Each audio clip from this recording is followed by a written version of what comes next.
আমাকে যে বিষয়গুলো দিয়েছেন তার মধ্যে প্রথম বিষয়টা হলো প্রকৃত আহলে হাদিস, দেওবন্দি, ওয়াহাবি ইত্যাদি ভ্রান্ত দলের শনাক্তকরণ ও তাদের ভ্রান্ত আকীদা।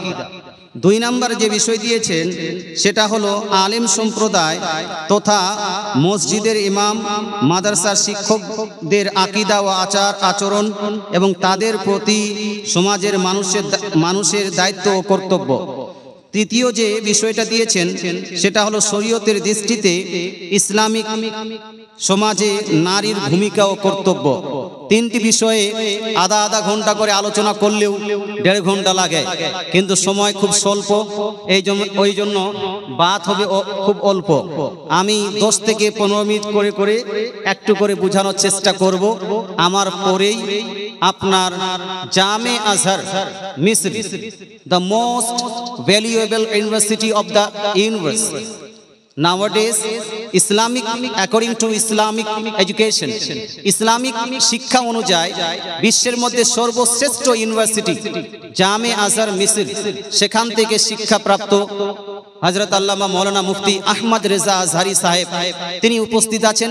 এই আধা পৌনে 1 ঘন্টা পরে তিনিও স্টেজে উপস্থিত হয়ে যাবেন। আমি কোথায় এদিকে সেদিকে না নিয়ে গিয়ে আলোচনাটা শুরু করি। প্রথমে আমি দ্বিতীয় বিষয়টা নিয়ে আলোচনা করছি, আলিম সম্প্রদায়ের আকীদা, আচার আচরণ এবং তাদের প্রতি সমাজের মানুষের দায়িত্ব এবং কর্তব্য। প্রথম আমাদেরকে জানতে হবে যে আলিম কাকে বলা হয় এবং আলিমের মর্যাদা কি। তো আলিম বলা হয় সেই ব্যক্তিকে যে ব্যক্তি বিশ্বস্ত গ্রন্থ থেকে, মুতামাদ গ্রন্থ থেকে নিজের প্রয়োজনীয় মাসলা মাসাইল নিজে বার করতে সক্ষম হবে। কথা বুঝতে পারছেন?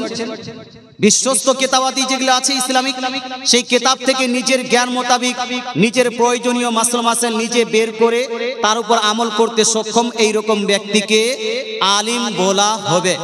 সেই আলিম বলার জন্য মাদ্রাসার সার্টিফিকেটটা জরুরি নয়। কোন এমন ব্যক্তি আছে যে মাদ্রাসার সার্টিফিকেট আছে কিন্তু শরীয়তের দৃষ্টিকোণ থেকে যাকে আলিম বলা হয় সেই জ্ঞান তার মধ্যে পাওয়া যায় না।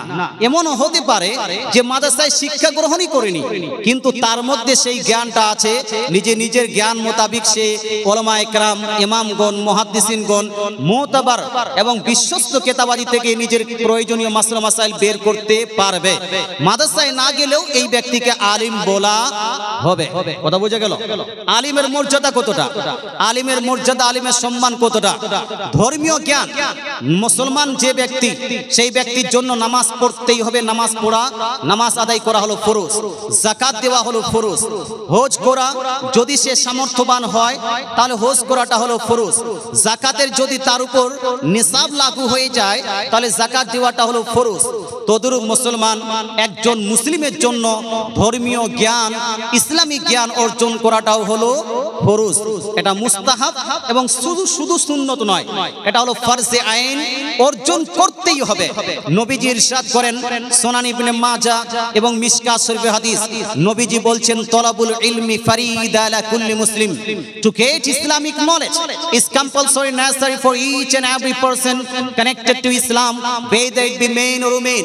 দয়ার নবী মায়ানবী ইরশাদ করেন ধর্মীয় জ্ঞান, ইসলামিক জ্ঞান অর্জন করা প্রত্যেকটি মুসলমানের জন্য হলো ফরজ। সেই মুসলমান পুরুষ হোক অথবা নারী, পুরুষ হোক অথবা নারী, প্রত্যেককে নিজের প্রয়োজনীয় মাসলা মাসাইল জেনে নিতেই হবে। আপনি যদি বিজনেস করেন, বিজনেস সংক্রান্ত মাসলা জানা আপনার উপর ফরজ। আপনি যদি বিবাহ বন্ধনে আবদ্ধ হতে চান, বিবাহ করার আগে বিবাহ সংক্রান্ত, তালাক সংক্রান্ত, স্ত্রী সংক্রান্ত, সঙ্গম সংক্রান্ত, বাচ্চার লালন পালন সংক্রান্ত জ্ঞান অর্জন করা আপনার জন্য হলো ফরজ। যদি আপনি খেতিবাড়ি করেন তাহলে খেতিবাড়ি সংক্রান্ত জ্ঞান অর্জন করা আপনার উপর, এটা হলো ফরজ। যদি আপনি বিজনেস করেন, বিজনেস সংক্রান্ত জ্ঞান অর্জন করা আপনার প্রতি ফরজ। এক কথায় আপনার প্রয়োজনীয় মাসলা মাসাইল জানা আপনাকে জানতে হবে, এটা ফরজ আপনার জন্য। মুসলমান আপনাকে বলতে চাই, একজন ব্যক্তি যদি জ্ঞান অর্জন করে, একজন ব্যক্তি যে জ্ঞান অর্জন করছে কন্টিনিউয়াসলি, এখন কন্টিনিউ আছে, এই ব্যক্তিকে বলা হয় তালিবি ইলম। কি বলা হয়? বলুন না বাপ, তালিবি ইলম, মানে জ্ঞান অর্জন করছেন এরকম ব্যক্তি। আমার নবী, আপনার নবী, দয়ার নবী, মায়া নবী ইরশাদ করেন, একজন তালিবে ইলম, একজন জ্ঞান অন্বেষণকারী যখন জ্ঞান অন্বেষণ করতে বার হয়, যখন জ্ঞান অর্জন করতে বার হয়, আল্লাহ তাআলার রহমতের ফেরেশতারা নিজের ডানাখানা তার পায়ের নিচে বিছিয়ে দেন। জোরে বলেন সুবহানাল্লাহ। 80 বছরের বৃদ্ধ মানুষও যদি জ্ঞান অর্জন করতে বের হয়, তার পায়ের নিচেও আপনার ফেরেশতারা নিজের ডানা বিছিয়ে রাখেন। সুতরাং এই জ্ঞান অর্জন করাটার ফজিলত একজন ব্যক্তি বৃদ্ধ বয়সেও পেতে পারে কি পারে না ভাই? পারে। মুসলমান আপনাকে বলতে চাই, জ্ঞান অর্জন করলেন, এবার হয়ে গেলেন আপনি আলিম। আলিম যখন হয়ে গেলেন, আলিমের মর্যাদা কতটা আল্লাহ তাআলা রাসূল ইরশাদ করেন, বুখারী শরীফে হাদিস জিল নাম্বার 1 এর মধ্যে লিপিবদ্ধ আছে। নবীজি বলছেন, মাই ইউরিদিল্লাহু বিহি খায়রা ইফাকিহু ফিদ্দিন। দয়ার নবী, মায়া নবী ইরশাদ করেন, আল্লাহ যার সঙ্গে মঙ্গল চান, যারকে খুব ভালোবাসেন, যার সঙ্গে ভালাই চান, তাকে দ্বীনের আলিম বানিয়ে দেন, তাকে ধর্মীয় জ্ঞানী বানিয়ে দেন। জোরে বলেন সুবহানাল্লাহ। মুসলমান তাহলে বুঝা গেল, যেই ব্যক্তি আলিম হয়ে যান তাকে আল্লাহ ভালোবাসেন, আল্লাহ ভালোবাসেন বলেই সেই ব্যক্তি আলিম হতে পেরেছেন। আরেক হাদিসের মধ্যে নবীজি ইরশাদ করেন, আলিমের মর্যাদা কতটা। একজন ব্যক্তি নামাজ পড়ছেন, রোজা রাখছেন, হজ করছেন, যাকাত দিচ্ছেন, ঠিক টাইমে সবকিছু করছেন, ইবাদত করছেন, কিন্তু সেই ব্যক্তি আলিম নন। আর একজন ব্যক্তি আলিমও সমস্ত কাজই করছেন, কিন্তু আলিমের মর্যাদা আবিদ অপেক্ষা, ইবাদত গুজার অপেক্ষা, ইবাদতকারী ব্যক্তি অপেক্ষা কতটা বেশি। নবীজি ইরশাদ করেন, ফাজলুল আলিমি আলাল আবিদি কা ফাজলি আলা আদনাকুম। দয়ার নবী, মায়া নবী ইরশাদ করেন, একজন আলিম একজন ইবাদতকারী ব্যক্তির উপর, একজন পরহেজগার মুত্তাকি ব্যক্তির উপর, একজন ইবাদতকারীর উপর ততটাই বেশি যতটা আমার ফজিলত হলো তোমাদের মধ্যে সবথেকে ছোট ব্যক্তি অপেক্ষা বেশি। জোরে বলেন সুবহানাল্লাহ। নবীর সঙ্গে কারো তুলনা হয় না। নবী বলছেন, তোমাদের মধ্যে যে ছোট তার সঙ্গে আমার যেভাবে কম্পারিজন হবে, ততটাই একজন আলিম একজন আবিদের মধ্যে কম্পারিজন হবে। তাহলে আবিদ অপেক্ষা আলিমের মর্যাদা কতটা বেশি হয়। সম্মানিত মুসলিম সমাজ, এই এক হাদিসের মধ্যে আর এসে যেটা মিশকাত শরীফে আছে, যে আল্লাহ তাআলার ফেরেশতা মণ্ডলীরা ইভেন যে মাছ সমুদ্রে আছে, এই মাছগুলো ওই আলিমের জন্য দোয়া করেন, যে আলিম মানুষকে উত্তম জ্ঞান প্রদান করেন, যে ব্যক্তি মানুষকে ইসলামের জ্ঞান প্রদান করেন। এখান থেকে বোঝা গেল আলিমের মর্যাদা অনেক অনেক অনেক বেশি। আলিমের মর্যাদা যখন বেশি, আপনাকে সেই আলিমকে রেসপেক্ট করতে হবে কি হবে না ভাই? হানা বলুন না, সম্মান করতে হবে না হবে না? হবে। সম্মান না করে যদি আপনি চায়ের দোকানে বসে তার গীবত করেন, সমালোচনা করেন, এটা আপনার জন্য হবে হারাম হারাম হারাম। আল্লাহ তাআলা রাসূল ইরশাদ করেন, আল গীবাতু আশাদ্দু মিনাজ জিনা। গীবত করা হলো ব্যভিচারী করা, জিনা করা অপেক্ষাও নিকৃষ্ট কাজ। জিনা করা অপেক্ষাও আপনার গীবত করা, এটা হলো সমালোচনা করা, এটা হলো নিকৃষ্ট কাজ। তাহলে একজন আলিমের সমালোচনা কেউ যদি করে, এটা তো আরো নিকৃষ্ট হবে। সুতরাং কোন আলিমের সমালোচনা নয়, আলিমের সম্মান লাগবে, আলিমকে রেসপেক্ট করতে হবে, আলিমের সঙ্গে মোহাব্বত করতে হবে, আলিমের সঙ্গে ভালোবাসা করতে হবে।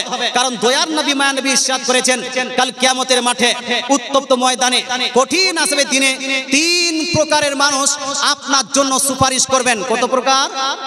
হানা বলুন না, কত প্রকার? 3 প্রকারের মানুষ আপনার জন্য সুপারিশ করবেন কিয়ামতের দিন। কে কে? মিশকাত শরীফের মধ্যে শাফাআতের চ্যাপ্টারের হাদিস লিপিবদ্ধ আছে। আন উসমান ইবনে আফফান রাদিয়াল্লাহু তাআলা আনহু ক্বালা ক্বালা রাসূলুল্লাহ সাল্লাল্লাহু তাআলা আলাইহি ওয়াসাল্লাম সা ইয়াসফাউ ইয়াউমাল কিয়ামাতি সালাসা। কিয়ামতের দিন 3 প্রকারের মানুষ মানুষের জন্য শাফাআত করবেন। আল আম্বিয়াউ সুম্মাল উলামাউ সুম্মা শুহাদা। প্রথম সুপারিশ করবেন নবীগণ, তারপরে সুপারিশ করবেন আলিমগণ, তারপরে সুপারিশ করবেন শহীদগণ। জোরে বলেন সুবহানাল্লাহ। তাহলে কিয়ামতের দিন আপনার সুপারিশকারী হবেন কে? নবীগণ, তারপরে হানা বলুন না, আলিমগণ, তারপরে শহীদগণ, শহীদগণ। তাহলে এখানে 3 জনের রেসপেক্ট করা, ভালোবাসা, মহব্বত করা, এদের সম্মান বজায় রাখা আপনার প্রতি হলো জরুরি। তাহলেই তো আপনি সুপারিশটা পাবেন। নবীদের সম্মান করতে হবে, আলিমের সম্মান করতে হবে, তারপরে আপনার শহীদগণের সম্মান করতে হবে। মুসলমান আপনাকে বলতে চাই, কোন আলিম যদি কোনো নাজায়েজ কাজে লিপ্ত হয়ে যায়, কোন আলিম যদি কোনো খারাপ কাজে লিপ্ত হয়ে যায়, তাহলে আলিমকে সম্মানের সহিত বলে দিতে হবে, আপনার অমুক কাজটা ঠিক হচ্ছে হচ্ছে না, এই কাজটা আপনি শুধরে নেন। আলিম যদি আপনার কথা মোতাবেক শুধরে নে, আপনিও নেকি পাবেন, আলিমও নেকি পাবে, আলিম সম্প্রদায়ের মানুষও নেকি পাবে। কিন্তু যদি আপনি তাকে না বলে মানুষকে বলে বেড়ান, মানুষের মধ্যে তার সমালোচনা করেন, চায়ের দোকানে বসে চুগলি করেন, চায়ের দোকানে বসে গীবত করেন, তাহলে ওই গীবত করার কারণে কাল কিয়ামতের মাঠে আপনার উত্তপ্ত ময়দানে আপনাকে জাহান্নামে নিক্ষেপ করা হবে। তাই ভাই, আলিমের ভুল হতে পারে কি পারে না? রানা বলুন না, পারে না? আলিমের ভুল হতে পারে, যদি ভুল হয় তাকেই বলতে হবে যে আপনার এটা ভুল হয়েছে হুজুর, এটা আপনি শুধরে নেন। আর যদি আপনার বলার পরেও সে শুধরে না যায়, আপনার বলার পরেও সে নিজের ভুলটা যদি সংশোধন না করে, আর সেই ভুলটা যদি হারাম হয়ে থাকে, সেই ভুলটা যদি নাজায়েজ হয়ে থাকে, আর সেই হারাম এবং নাজায়েজ যদি সে প্রকাশ্যভাবে করে থাকে, যদি কোনো ব্যক্তি প্রকাশ্যভাবে হারাম এবং নাজায়েজের সঙ্গে যুক্ত হয়, এই ব্যক্তিকে বলা হয় ফাসিকি মুলিন। কি বলা হবে? ফাসিকে মুলিন। আর ফাসিকে মুলিনকে ইমাম বানানো চলবে। তো আপনার শুধরানোর পরেও যদি ইমাম সাহেব শুধরে না যায়, আপনার বলার পরেও যদি ইমাম সাহেব নিজের গুনাহকে বন্ধ না করে, আপনার বুঝানোর পরেও ইমাম যদি প্রকাশ্যভাবে হারাম করে, ওই ইমামকে চেঞ্জ করে ভালো মুত্তাকি পরেজগার ব্যক্তি একজন ইমাম নিয়োগ করতে হবে। এটা সমাজের দায়িত্ব। কিন্তু সমাজের সর্বপ্রথম দায়িত্ব হলো আলিমের সম্মানকে বজায় রাখা, তার রেসপেক্ট করা। তার যদি ভুল হয় তাহলে ভুলের একটা সিস্টেম মোতাবেক তাকে জানিয়ে দেওয়া। কথা বোঝা গেল? এটা হলো সমাজের দায়িত্ব। আর আলিমের দায়িত্ব কি? আলিমের দায়িত্ব হলো এই যে মানুষের কাছে সঠিক বার্তা পৌঁছাবে। কি বার্তা পৌঁছাবে বাপ? কমিটি আপনার খারাপ মনে করবে, কমিটি ভুল মনে করবে, কমিটি বের করে দিবে, এই জন্য সত্য কথা বলা যাবে না, এই রকম ধারণা রাখা যাবে না। কোন আলিম যদি নিজের আপনার ইমামতি বাঁচানোর জন্য মানুষকে সঠিক কথাটা না বলে, যদি কোন আলিম নিজের মসজিদ বাঁচানোর জন্য, বেতন বাঁচানোর জন্য, নিজের পেট বাঁচানোর জন্য, ইনকাম বাঁচানোর জন্য সঠিক বার্তা মানুষের কাছে পৌঁছে না দেয়, এই ব্যক্তিকে বলা হয়েছে বসে থাকা হলো শয়তান, বসে থাকা হলো ইবলিস। কথা বুঝতে পারছেন না? সত্যি কথা বলতে হবে। মানুষ যদি বেজার হয়, আপনাকে আপনার হিকমতের সাহারা নিতে হবে। উদু ইলা সাবিলি রাব্বিকা বিল হিকমা, আপনাকে হিকমতের সহিত মানুষকে বুঝাতে হবে, যেন মানুষ আপনার কথাটা বুঝে নেয়। মানুষ যদি একবার রাগ করে দুইবার বুঝাও, দুইবার যদি রাগ করে তিনবার বুঝাও, আস্তে আস্তে দেখবেন মানুষের কাছে সত্যটা পৌঁছে যাবে, মানুষ সত্যটাকে অ্যাকসেপ্ট করে নেবে। মুসলমান এই রকম আলিমকে হতে হবে, সত্যের উপর দণ্ডায়মান থাকেন। যদি আপনার জায়গা চলে যাক, কিন্তু মুসলমান সঠিকটা মানুষের কাছে পৌঁছাতে হবে। কারণ মুসলমান আমার নবী, আপনার নবী, দয়ার নবী, মায়ের নবী, সঠিক বার্তা দেওয়ার জন্যই ওই কাবা শরীফে আপনার নবীজির উপর অত্যাচার করা হয়েছে। নবীজি সঠিক বার্তা দিয়েছিলেন বলেই তাইফে নবীজি সাল্লাল্লাহু আলাইহি ওয়াসাল্লামের উপর পাথর মারা হয়েছে। নবীজি সাল্লাল্লাহু আলাইহি ওয়াসাল্লাম সঠিক বার্তাটা মানুষকে দিয়েছেন বলেই মানুষ অনেক নির্যাতন করেছেন নবীর উপর, অনেক নির্যাতন করেছেন সাহাবায়ে কেরামের উপর, কিন্তু সঠিক বার্তা দেওয়া বন্ধ করেননি। বন্ধ করেছেন ভাই? তাই আলিম সমাজকে হতে হবে নির্ভীক, আলিম সমাজকে হতে হবে সত্য সন্ধানী এবং সত্য প্রচারকারী মুসলমান। এটা হলো আলিম সমাজের কর্তব্য। একটা বিষয়ে আমার দায়িত্ব পূর্ণ হলো। কথা বুঝতে পারলেন বা? আলিমের মর্যাদা, আলিমের কর্তব্য, সমাজের মানুষের দায়িত্ব, এই বিষয়টা আমি ক্লোজ করলাম। একবার প্রশ্ন, দ্বিতীয় প্রশ্ন হলো আহলে হাদিস, প্রকৃত আহলে হাদিস, প্রকৃত ওয়াহাবি, দেওবন্দি, এদেরকে আমরা চিনবো কিভাবে, জানবো কিভাবে? এরাও নামাজ পড়ে বাপ, আপনারাও নামাজ পড়েন, এরাও টুপি লাগায়, আপনারাও টুপি লাগান। বলবে হুজুর ওরা তো পাড়া টুপি লাগায়, আমরা খাড়া টুপি লাগাই না? তো অনেক সময় দেখবেন যে দেওবন্দিরাও খাড়া টুপি লাগায়, সুন্নিরাও পাড়া টুপি লাগায়। লাগায় না? তো টুপি দেখে কাউকে শনাক্ত করা যাবে? পাঞ্জাবি দেখে বলছে হুজুর লম্বা পাঞ্জাবি তারা পরে, আমরা খাটো পাঞ্জাবি পরি। তো আমাদের অনেকগুলো যুবক, সুন্নি যুবকরা এই প্রথম পাঞ্জাবি পরেছে, একদম হাঁটুর নিচে, একদম নিচে পর্যন্ত নিয়ে গেছে। পাঞ্জাবি দেখে কাউকে শনাক্ত করা যাবে? লুঙ্গি দেখেও শনাক্ত করা যাবে? যদি শনাক্ত করতেই হয় তাহলে তার আকীদা, তার বিশ্বাস, তার চলন ফিরন, অর্থাৎ তার আমল এবং অ্যাক্টিভিটিকে দেখতে হবে। কথা বুঝে গেল ভাই? আকীদা বিশ্বাসের উপর স্থাপিত হয়েছে এই সমস্ত আপনার ফিরকা সমূহ। আমার নবী, আপনার নবী, দয়ার নবী, মায়ার নবী সহিহ হাদিসের মধ্যে ইরশাদ করেন, তাফতারিকু উম্মতি আলা 73 ফিরকা, মাই উম্মাহ will be divided into 73 groups. আমার উম্মতি 73টি ফিরকায় বিভক্ত হবে। Everyone will will enter in the hellfire of Almighty Allah. প্রত্যেকটা যাবে জাহান্নামে, but only one, একটা যাবে জান্নাতে। নবীকে জিজ্ঞেস করা হলো, ইয়া রাসূলুল্লাহ, ইয়া হাবিবাল্লাহ, how can we recognize that ফিরকা which will enter in the heaven of Almighty Allah? সেই ফিরকাকে আমরা জানবো কিভাবে? যেই ফিরকা জান্নাতে যাবে, নবী বলেন, মা আনা আলাইহি ওয়া আসহাবি, who will follow my sunnah and sunnah of my beloved companions will enter in the paradise of Almighty Allah. যেই আপনার ফিরকা, যেই মানুষরা আমার সুন্নতকে মানবে, আমার সাহাবীর সুন্নতকে মানবে, যারা আমার আকীদাকে মানবে, আমার সাহাবীর আকীদাকে মানবে, যারা আমার আমলকে নিজের জীবনে বাস্তবায়ন করবে, আমার সাহাবীর আমলকে নিজের জীবনে বাস্তবায়ন করবে, একমাত্র এরাই হবে জান্নাতি দলের অন্তর্ভুক্ত। জোরে বলা যাবে না সুবহানাল্লাহ? হে মুসলমান, আপনাকে বলতে চাই, আমার নবী, আপনার নবী, দয়ার নবী, মায়ের নবী একটা রাস্তা দিয়ে দিয়েছেন। সঠিক মানুষের পরিচয় তার আকীদা, তার আমল দিয়েই হয়। মুসলমান, আপনাকে বলতে চাই, দেওবন্দি এবং সুন্নি, আহলে সুন্নাতুল জামাত, নবীজি সাল্লাল্লাহু আলাইহি সাল্লামের যুগ থেকে শুরু করে কিয়ামত পর্যন্ত আহলে সুন্নাতুল জামাতের লোক থাকবে। যত দেখছেন বাতিল ফিরকা, এই বাতিল ফিরকাগুলো আস্তে আস্তে এই আহলে সুন্নাত থেকেই কেটেছে। কথা বুঝতে পারছেন না? কোথা থেকে কেটেছে বাবা? শিয়া কেটেছে আহলে সুন্নাত থেকে, রাফিজি কেটেছে আহলে সুন্নাত থেকে, কাদিয়ানি গেছে আহলে সুন্নাত থেকে, মানে সুন্নি থেকে বার হয়েছে। দেওবন্দিরা বার হয়েছে আহলে সুন্নাত থেকে, আহলে হাদিসরা বের হয়েছে আপনার আহলে সুন্নাত থেকে। এই জন্য দেখবেন মাঝে মধ্যে দেওবন্দিরা আহলে হাদিস এরাও বলে নিজেকে সুন্নি বা আহলে সুন্নাতের অন্তর্ভুক্ত। মাঝে মধ্যে পেলায় না পড়লে বিড়াল, এই জোর বলুন না, পেলায় না পড়লে বিড়াল। যখন দেখবেন যে সুন্নি ওয়াকফ বোর্ড নামে একটা জানা ওয়াকফ বোর্ডের মেম্বার হতে হবে, তখন ওরা আহলে হাদিসরা বলছে, দেওবন্দিরা বলছে না আমরাও সুন্নি, মানে ওয়াকফ বোর্ডের মেম্বার হবে। কথা বোঝা গেল? মুসলমান, আপনাকে বলতে চাই, যাই হোক, বের হয়েছে, চিনবো কিভাবে? আজকে আমি কিছু জঘন্য আকীদা সমূহ, যেই আকীদাগুলো রাখলে মানুষ মুসলমান থাকে না, এরকম কিছু আকীদা আপনার সামনে পেশ করব। আপনারা নিজেও করবেন, নিজে দেখবেন। পেশ করলে কি আপনাদের রাগ লাগবে বা? নালে বুঝাতে পারবো না যে কি কি আকীদা থাকতে হবে। আমি এক একটা করে বিষয় আপনাদের সম্মুখে পেশ করছি, যেই বিষয়গুলো থেকে আপনারা বুঝতে পারবেন যে দেওবন্দি কাকে বলে, আহলে হাদিস কাকে বলে, আর দেওবন্দি আহলে হাদিসের আকীদা কি রকম হয়। মুসলমান, আপনাকে বলতে চাই, প্রথম যেই বিষয়টা আলোচনা করার দরকার আছে, সব থেকে জঘন্যতম বিষয়, সেই বিষয়টা হলো আহলে হাদিসদের বিষয়। আহলে হাদিসদের একজন মৌলভী খলিলুর রহমান বিন ফজলুর রহমান, এই বইটা হলো তার লেখা। বইটার নাম হলো অধিকাংশ লোক আল্লাহর প্রতি ঈমান আনা সত্ত্বেও মুশরিক। বইটার নাম অধিকাংশ লোক আল্লাহর প্রতি ঈমান আনা সত্ত্বেও মুশরিক। মুসলমান, এই আপনার পেজ, এই কিতাবের পেজ নাম্বার 71। আমাদের আকীদা ও বিশ্বাস হলো আল্লাহর কোনো আকার আছে না নাই, আল্লাহর কোনো আকৃতি, আল্লাহর কোনো দেহ, আল্লাহ তাআলা শরীর বিশিষ্ট নয়। মুসলমান, আল্লাহর আপনার গোশ মাংসে কোনো হাত নাই, পা নাই, এটা হলো আমাদের আকীদা। আমরা বিশ্বাস করি there is no body of Almighty Allah, there is no part of body of Almighty Allah, there is no shade and shape of Almighty Allah.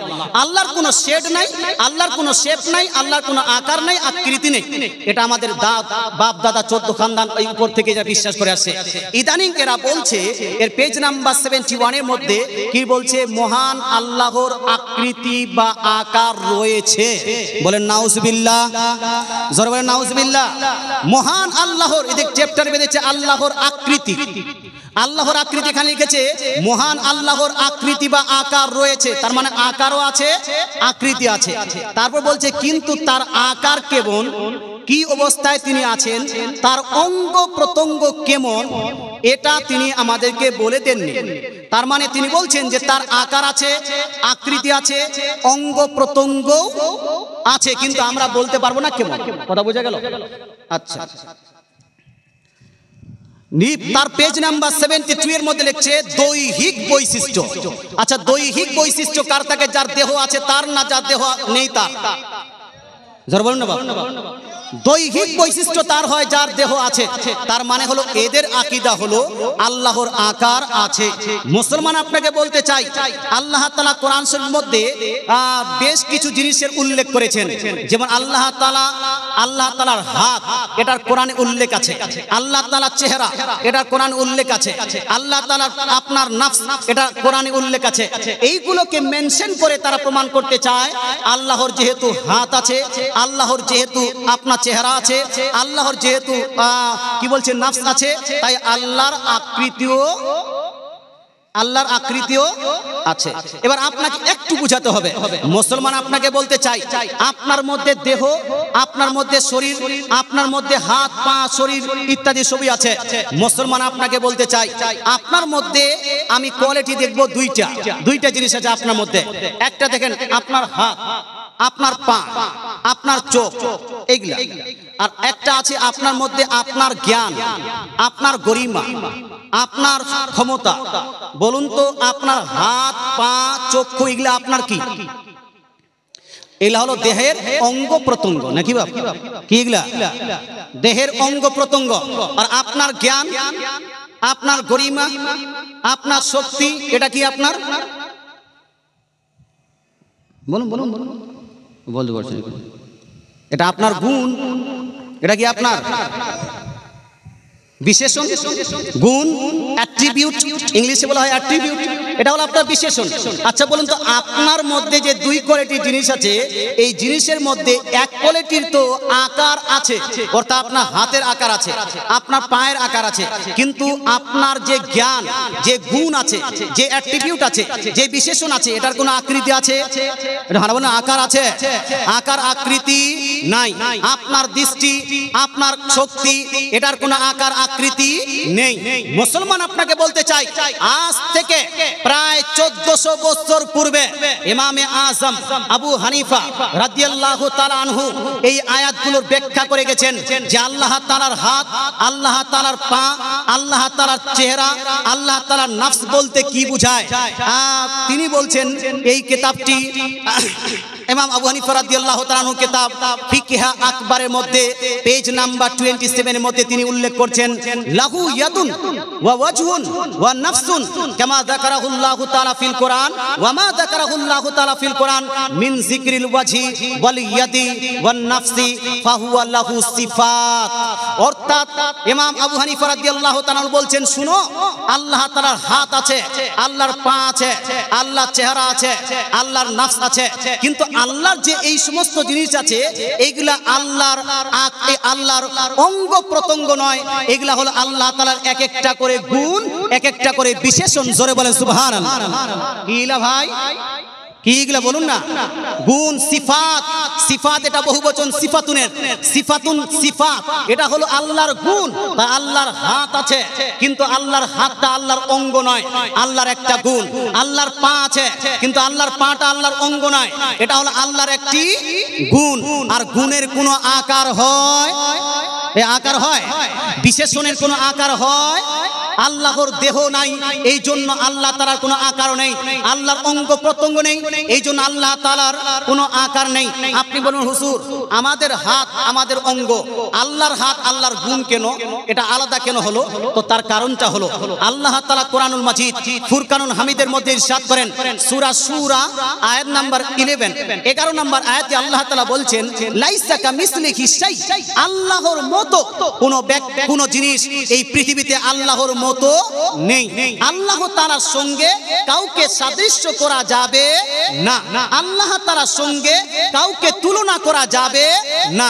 আল্লাহর হাতকে আপনার হাতের সঙ্গে যদি তুলনা করেন, আল্লাহর হাতকে মানুষের হাতের সঙ্গে যদি তুলনা করেন, তাহলে আকৃতি প্রমাণ হবে। কিন্তু যখনই আপনি আল্লাহর হাতকে মানুষের হাতের সঙ্গে তুলনা করবেন, সঙ্গে সঙ্গে কোরআনের অস্বীকার করার জন্য সঙ্গে সঙ্গে আপনি কাফির হয়ে যাবেন। কি হবেন বাপ? কাফির। এই জন্য যেই ব্যক্তি বিশ্বাস করবে আল্লাহর হাত মাখলুকের হাতের মতো আপনার আকার বিশিষ্ট, সেই ব্যক্তি মুসলমান থাকতে পারে না। যেই ব্যক্তি বিশ্বাস করবে আল্লাহর পা মানুষের মতো বা মাখলুকের মতো আকার বিশিষ্ট, দেহ বিশিষ্ট, এই ব্যক্তি মুসলমান থাকতে পারে না। কারণ এই ব্যক্তি মাখলুককে আল্লাহর সঙ্গে তুলনা করলো বা মাখলুককে আল্লাহর সঙ্গে উপমা দিল, আল্লাহকে মাখলুকের সঙ্গে উপমা দিল। আর এই উপমা করাটা হলো কুফরিয়া বিদআত। কথা বোঝা গেল? আজকে শুধু এই কিতাবের মধ্যে নয়, বা আপনি ইউটিউবে শুনেন, সমস্ত জায়গাতে একই কথা, মুসলমান যে আল্লাহর আকার আছে, আকৃতি আছে। আমি আপনাকে চ্যালেঞ্জ করতে পারি, ইউটিউবাররা এখানে আছে, চ্যালেঞ্জ করতে পারি, পৃথিবীর কোন ইমাম আবু হানিফা থেকে শুরু করে নিয়ে ইমাম শাফি, ইমাম মালিক, ইমাম আহমদ বিন হাম্বল, ইমাম বুখারী, ইমাম মুসলিম, ইমাম তিরমিজি, ইমাম নাসাই, ইমাম ইবনে হাজার আসকালানি, ইমাম বাইহাকি, ইমাম তাবরানি, ইমাম সুরকানি, ইমাম কুস্তুলানি, ইমাম জালালউদ্দিন সুয়ুতি, ইমাম তাবরিজি, ইমাম খতিব তাবরিজি, ইমাম আপনার শাহাবুদ্দিন কুস্তুলানি, যতগুলো ইমাম গুজরে গেছেন, এদের মধ্যে কেউ আল্লাহ তাআলাকে আকার বিশিষ্ট মনে করেন নি। বরং আমি দু চারজন ইমামের আর তুলনা দিচ্ছি। আমাদের একজন বড় ইমাম, আহলে সুন্নাতুল জামাতের বড় মুহাদ্দিস, বড় ইমাম, ইমাম বাইহাকি। ইমাম বাইহাকির কিতাব না পড়লে আহলে হাদিসরা হাদিস পড়তে পারবে না, মৌলবি হতে পারে না। ইমাম বাইহাকি তার কিতাব আসিফাতু আল আসমা ওয়াস সিফাত, জিলদ নাম্বার 2 পেজ নাম্বার 66 এর মধ্যে তিনি বলছেন, ইয়াজিবু আলাইনা ওয়া আলা কুল্লি মুসলিম আন ইয়ালামহু আন্না রাব্বানা লাইসা বিজি সূরাতিন। অর্থাৎ ইমাম বাইহাকি বলছেন প্রত্যেক মুসলমানের জন্য এটা বিশ্বাস করা হলো জরুরি যে আমাদের রব আল্লাহ তাআলার কোনো আকার আকৃতি নেই, এটা বিশ্বাস করা হলো জরুরি। মুসলমান মক্কা মদিনার বড় ইমাম মুল্লা আলী কারি রাহমাতুল্লাহি আলাইহি মিরকাত শারহে মিশকাতের মধ্যে বলছেন, ইন্নাল্লাহা মুনাজ্জাহুন আনিস সূরাতি ওয়াল কামিয়াতি ওয়াল কাইফিয়াতি ওয়াল জিহাতি। অর্থাৎ নিশ্চয় আল্লাহ তাআলা জিহাদ হতে পবিত্র, দিক থেকে পাক। আল্লাহ তাআলাকে দিকের সঙ্গে সম্পৃক্ত করা যাবে না, আল্লাহ তাআলাকে আকৃতি এবং আকারের সঙ্গে সম্পৃক্ত করা যাবে না। আচ্ছা, এই যে বুধিয়া আছে না, বুধিয়া মাদ্রাসায় একটা হাদিসের কিতাব পড়া হয়, সেই কিতাবের নাম হলো রিয়াজুস সালিহিন। কিতাবের নাম কি? রিয়াজুস সালিহিন। তার রাইটার হলো ইমাম নববী। ইমাম নববী শারহে মুসলিমের মধ্যে লিপিবদ্ধ করছেন যে লা ইয়াজুসু আলাইহি সুবহানাহু ওয়া তাআলা আত-তাজাসসুম। অর্থাৎ আল্লাহ তাআলার জন্য দেহ বিশিষ্ট হওয়া, দৈহিক আকার বিশিষ্ট হওয়া, দৈহিক বৈশিষ্ট্যাবলী হওয়া, এটা হলো আল্লাহ তাআলার জন্য মহান, ইম্পসিবল। জোরে বলে সুবহানাল্লাহ। আল্লাহ তাআলা আকার বিশিষ্ট হতেই পারে না। এক কথায় বলতে চাই, আমার একটি বই আছে, বইটির নাম রেখেছি আল্লাহ নিরাকার নাকি সাকার। মুসলমান এই কিতাবটি পড়বেন, যতগুলো ইমাম গুজরে গেছেন কেউ আল্লাহ তাআলাকে আকার বিশিষ্ট মান্য করে নি। এটা হলো ওয়াহাবিদের বানানো আকীদা, এটা হলো ওয়াহাবিদের বর্তমান বিশেষ করে বাংলাদেশ, পাকিস্তান আর ইন্ডিয়ার ওয়াহাবিদের আহলে হাদিসদের বানানো আকীদা। আমরা বুঝতে পারলাম আল্লাহ তাআলাকে আকার বিশিষ্ট মান্য করা যাবে না। একটা আকীদা বেশি হলো, যেই ব্যক্তি আল্লাহ তাআলাকে আকার বিশিষ্ট বলবে এই ব্যক্তি হলো আহলে হাদিস, এই ব্যক্তি হলো ওয়াহাবি। আচ্ছা বলুন তো, নবী মোর পরশমণি, নবী মোর সোনার খনি, নবীর নাম জপে যেজন সেই তো দোজাহানের ধনী। এই গজল আপনারা পড়েছেন কি পড়েননি ভাই? পড়েননি? এই যে কিতাব, অধিকাংশ লোক আল্লাহর প্রতি ঈমান আনা সত্ত্বেও মুশরিক। এই কিতাবের পেজ নাম্বার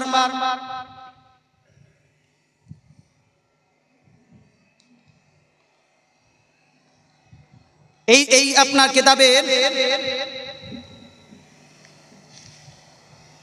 একবার দরুদ শরীফ, আল্লাহুম্মা সাইয়্যিদিনা মাওলানা মুহাম্মদ আলে সাইয়্যিদিনা সাইয়্যিদিনা মাওলানা মুহাম্মদ।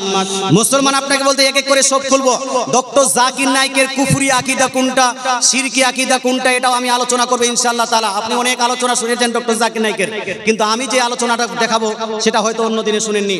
শুনেন, এখানে বলছে পেজ নাম্বার 119, অধিকাংশ লোক আল্লাহর প্রতি ঈমান আনা সত্ত্বেও মুশরিক।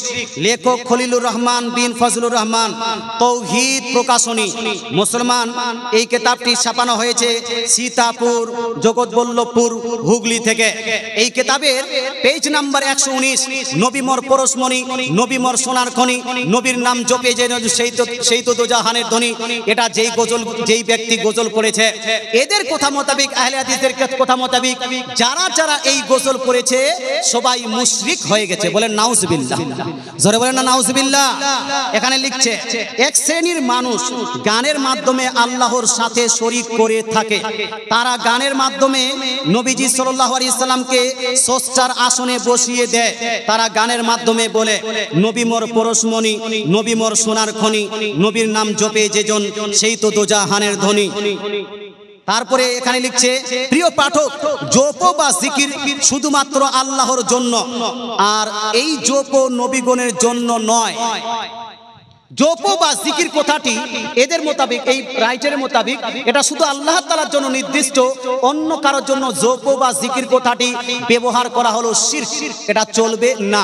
যেহেতু নবী মোর পরশমণি, নবী মোর সোনার খনি, নবীর নাম জপে কথাটি এখানে আছে, এই জন্য এই আপনার রাইটার, এর লেখক, এই গজলের লেখককে ভাই কাজী নজরুল ইসলাম মুশরিক। আর যে গজলগুলো পড়েছে, গজলটি পড়েছে সবাই মুশরিক এদের কথা মোতাবেক।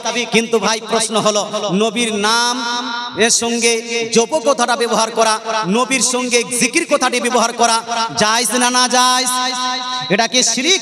যদি এটা শিরক হয় তো শুনুন, আল্লাহ তাআলা কোরআন শরীফের মধ্যে ইরশাদ করেন, ওয়া রাফা'না লাকা যিকরাক, হে নবী, ওয়া রাফা'না লাকা যিকরাক, নিশ্চয়ই আমি আপনার জন্য আপনার জিকিরকে অনেক উঁচু করে দিয়েছি। জোরে বলেন সুবহানাল্লাহ, এটা জোরে সুবহানাল্লাহ। আল্লাহ তাআলা রাসূল, আল্লাহ তাআলা বলছেন, হে রাসূল, হে আমার হাবিব, নিশ্চয়ই আমি আপনার কারণে আপনার জিকিরকে অনেক উঁচু করে দিয়েছি। বলুন তো, নবীর জিকিরকে উঁচু করলেন কে? যদি আল্লাহ তাআলা নবীর জিকিরকে উঁচু করেন, তাহলে নবীর জিকির করলে শিরক হবে না নেকি? মুসলমান, এবার যদি কোনো ব্যক্তি নবীর জিকিরকে নিচু করতে চায়, নবীর জিকিরকে শিরক বলতে চায়, নবীর জিকিরকে নাজায়েজ এবং হারাম বলে, এই ব্যক্তি কোনোদিন মুসলমান থাকতে পারে না। এই জন্য আমরা বলি, যে ব্যক্তি নবীজির জিকিরকে শিরক বলবে, নবীজির জপকে শিরক বলবে, সেই ব্যক্তিকে আমরা মুসলমান মানি। আচ্ছা, দুইটা বিষয় হলো।